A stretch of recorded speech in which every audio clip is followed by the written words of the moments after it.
Hello दोस्तों, स्वागत है आपका हमारे YouTube channel Uttarakhand exam guide में। कैसे हैं आप सभी? आई होप आप सभी बढ़िया होंगे। तो दोस्तों, पशुधन प्रसार अधिकारी का पार्ट ए का पोर्शन यहाँ पर कवर अप किया जा रहा है। काफ़ी सारा पोर्शन हमने कवर अप कर लिया है। इसका एग्ज़ाम जो है सितंबर में कंडक्ट किया जाना है।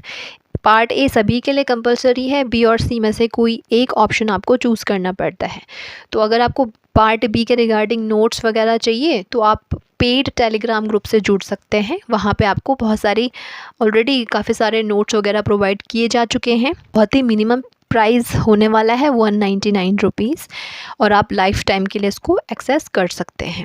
अगर आपको जुड़ना हो तो उसके लिए पहले आपको टेलीग्राम चैनल से जुड़ना पड़ेगा। लिंक आपके डिस्क्रिप्शन में मेंशन है, वहाँ से आप इन्फॉर्मेशन ले सकते हैं। देन आपको लिंक प्रोवाइड किया जाएगा आफ्टर पेमेंट, तो आप जुड़ सकते हैं। और पार्ट ए के अगर आपको नोट्स वगैरह चाहिए और एमसीक्यू प्रैक्टिस करनी है देन आप जो है टेलीग्राम चैनल से इसके लिए जुड़ सकते हैं। तो हमने जो है प्लांट ऑलमोस्ट ये कवर अप हो ही चुका है। लास्ट वाला पोर्शन बचा है sexual reproduction in flowering plant में। हमने लास्ट क्लास में हमने development of male and female gametophyte को किया था।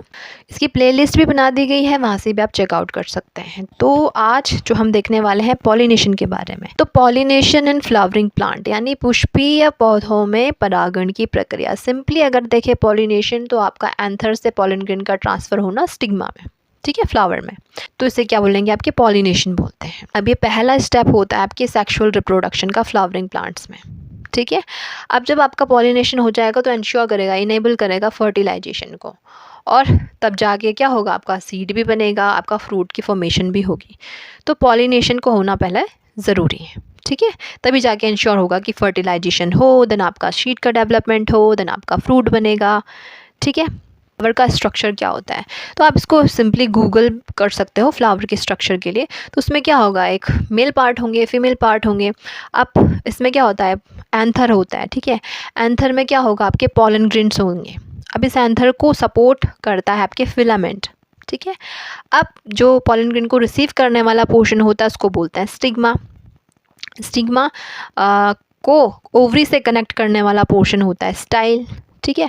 अब ओवरी में क्या रहता है, ओव्यूल्स रहते हैं, और यही ओव्यूल्स आफ्टर फर्टिलाइजेशन किस में डेवलप हो जाएंगे, शीट में डेवलप हो जाएंगे। तो ये आपका ओवरऑल क्या रहता है, स्ट्रक्चर होता है फ्लावर का, ठीक है।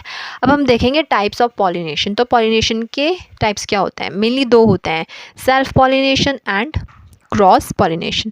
अब आप नेम से डिफाइन कर सकते हो, सेल्फ यानी स्व, सेल्फ पॉलिनेशन मतलब स्व परागण, क्रॉस पॉलिनेशन मतलब पर परागण। अब सेल्फ पॉलिनेशन में क्या होता है कि एक ही प्लांट होता है, सेम प्लांट होता है, उसमें पॉलन का ट्रांसफ़र होता है। एक या तो सेम फ्लावर होगा या फिर डिफरेंट फ्लावर भी हो सकते हैं, बट प्लांट क्या रहेगा, सेम रहेगा। तो सेम प्लांट में आपके पॉलन ग्रेन का ट्रांसफ़र होता है एंथर से आपके स्टिग्मा में, ठीक है। तो इसे क्या बोलेंगे, सेल्फ पॉलिनेशन। क्योंकि इसमें सिमिलर प्लांट होने वाला है, सेम प्लांट होने वाला है, तो इसमें genetically similar of spring produce होंगे, यानी आपके आनुवंशिक रूप से समान संतति इसमें उत्पन्न होती है। अगेन क्रॉस पॉलिनेशन, क्रॉस मतलब डिफरेंट। यहाँ पर सेम स्पीशीज़ तो रहेगी बट प्लांट क्या रहेंगे, डिफरेंट रहेंगे। यानी एक ही स्पीशीज़ के डिफरेंट प्लांट के बीच में अगर पॉलिनेशन की प्रोसेस हो तब इसे क्या बोलेंगे हम, क्रॉस पॉलिनेशन। यानी इसमें क्या होगा, एक प्लांट होगा, इसमें फ्लावर होगा, वहाँ से एंथर से पॉलन ग्रेन का ट्रांसफ़र किया जाएगा दूसरे प्लांट के फ्लावर के स्टिग्मा तक। अब क्योंकि यहाँ पर डिफरेंट प्लांट यूज़ किए जा रहे हैं तो यहाँ पर आनुवंशिक विविधता प्रोड्यूस होगी, उत्पन्न होगी। आई होप आपको समझ में आ गया होगा। अब अगेन जो सेल्फ पॉलिनेशन होता है उसके भी टाइप्स होते हैं। एक को बोलते हैं ऑटोगेमी, एक को बोलते हैं गाइटोनोगेमी। ऑटो, अगेन ऑटो मतलब सेम। ऑटो मतलब जब आपका ऑटोगेमी में क्या होता है, आपके एक ही फ्लावर में क्या होता है, पॉलिनेशन की प्रोसेस होगी। यानी एक फ्लावर होगा, उस फ्लावर में एंथर से पॉलन ग्रेन का ट्रांसफ़र उसी फ्लावर के स्टिग्मा तक होगा। इसी क्या बोलेंगे, ऑटोगेमी। जैसे कि पी प्लांट में हो गया, वीट में हो गया, राइस में हो गया, इसमें क्या होता है, ऑटोगेमी होता है। कि गाइटोनोगेमी मतलब आपका यहाँ पर फ्लावर तो डिफरेंट रहेंगे लेकिन प्लांट अभी भी सेम रहेगा। यानी गाइटोनोगेमी में सेम प्लांट रहेगा, डिफरेंट फ्लावर, यानी एक फ्लावर के एंथर से पॉलन ग्रेन का ट्रांसफ़र उसी प्लांट के दूसरे फ्लावर के स्टिग्मा तक ट्रांसफ़र होना, इसे क्या बोलेंगे? गाइटनोगेमी। अब जो गाइटनोगेमी है वो फंक्शनली तो क्रॉस पॉलिनेशन की तरह लग रहा है, बट ये जेनेटिकली सेम है क्योंकि सेम ही प्लांट है। ठीक है, ये आपके सेल्फ पॉलिनेशन की टाइप्स हो गई, ऑटोगेमी एंड गाइटनोगेमी। अब अगेन गाइटनोगेमी के जो एग्जांपल में मेज, कैस्टर वगैरह आ जाते हैं। अब क्रॉस पॉलिनेशन, इसको बोलते हैं जीनोगेमी। तो आपको टर्म्स में कन्फ्यूजन नहीं होना है। ऑटोगेमी अलग है, गाइटनोगेमी अलग है, ये दोनों आपके सेल्फ पॉलिनेशन के पार्ट है। एंड अगेन जीनोगेमी अलग है, ये आपके क्रॉस पॉलिनेशन को बोलते हैं। ठीक है, अब क्रॉस पॉलिनेशन यहाँ पे डिफरेंट ही प्लांट आ जाते हैं, स्पीशीज़ तो सेम रहेगी, डिफरेंट प्लांट आ जाएंगे। उनमें अगर पॉलन ग्रेन का ट्रांसफ़र हो रहा है कहाँ से? एंथर से स्टिग्मा में, तो इसे क्या बोलेंगे? आपके क्रॉस पॉलिनेशन। अब क्योंकि ये खुद से तो ट्रांसफ़र नहीं होगा तो इसके लिए कुछ फैक्टर्स चाहिए होंगे जिसे हम बोलते हैं पॉलिनेटिंग एजेंट्स। ठीक है, इनकी मदद से इंश्योर किया जाएगा पॉलिनेशन को। और क्योंकि डिफरेंट प्लांट यहाँ पे है तो जेनेटिक डाइवर्सिटी बढ़ने वाली है और इनके जो ऑफ स्प्रिंग होंगे यानी कि जो बच्चे होंगे काफ़ी ज़्यादा हेल्दियर होंगे। और यहाँ पे जो आपके हेट्रोसिस भी इसका रिजल्ट हो सकता है।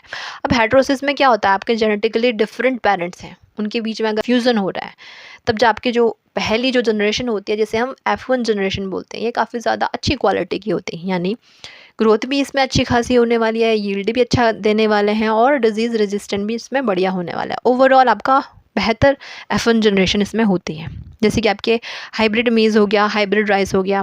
ठीक है, तो हेट्रोसिस यहाँ पे रिजल्ट हो सकता है। देन मैंने बताया कि खुद से यहाँ पे नहीं हो पाएगा पॉलिनेशन, तो एजेंट की आवश्यकता पड़ती है, पॉलिनेटिंग एजेंट से बोलते हैं।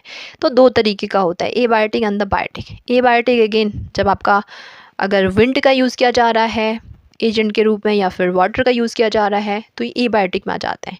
Again this is very important, यहाँ पे आपको जो टर्म्स हैं इनमें कन्फ्यूजन नहीं होना है और टर्म्स पे ही पूछा जा सकता है क्वेश्चन। अगर विंड आपका एजेंट है तो आपको इसको बोल देंगे एनीमोफिली, वाटर है तो आप इसको गैस कर सकते हैं हाइड्रोफिली।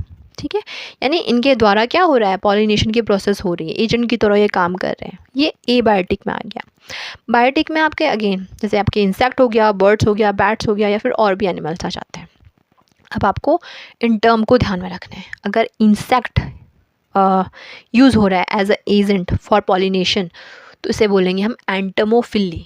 ठीक है, बर्ड्स के द्वारा हो रहा है पॉलिनेशन तो उसे बोलेंगे ऑर्निथोफिली। बैट्स का यूज़ हो रहा है तो उसे बोलते हैं कैरेप्टोफिली, और अदर एनिमल्स का यूज़ हो रहा है तो जूफिली। तो ये चार इंपॉर्टेंट है, इनके टर्म आपको ध्यान में रखना है, ये पूछा जा सकता है। इसके अलावा भी एक्स्ट्रा मैंने दिया है, अगर बी यानी मधुमक्खी के द्वारा हो रहा है तो मेलेटोफिली बोलेंगे, बटरफ्लाई के द्वारा हो रहा है तो साइकोफिली बोलेंगे, मॉथ के द्वारा हो रहा है तो फैलेंटोफिली बोलेंगे, फ्लाइज मक्खी के द्वारा हो रहा है तो उसे मायोफिली बोलेंगे, स्नेल या स्लग्स के द्वारा हो रहा है तो उसे हम मेलेकोफिली बोलेंगे। तो ये टर्म को आपको ध्यान में रखना है। ठीक है, और जो ऊपर के बताए ना ये इम्पॉर्टेंट है। ओके।